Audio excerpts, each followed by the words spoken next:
Welcome to Penrose Learning, where we make understanding easy. You start by confirming the basics. Make sure Chrome is current and your GPU drivers are updated, because Webgl relies on hardware support. Once done, enable hardware acceleration in Chrome's settings system. This shifts rendering to the GPU for performance.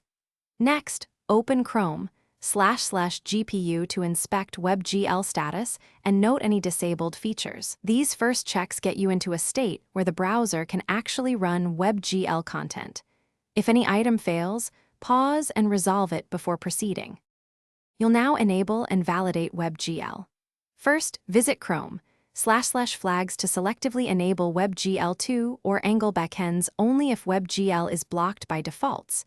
Make changes one at a time and relaunch Chrome. Then check Chrome//GPU for software fallback warnings and run a diagnostic site or local demo so you can see GL context created. If a library like 3.js fails, open DevTools console to capture GL errors and missing extensions. This tells you what to fix next. Finish by stabilizing the environment. Force GPU compositing and relaunch Chrome if rendering stutters, and make sure flags you set are persistent.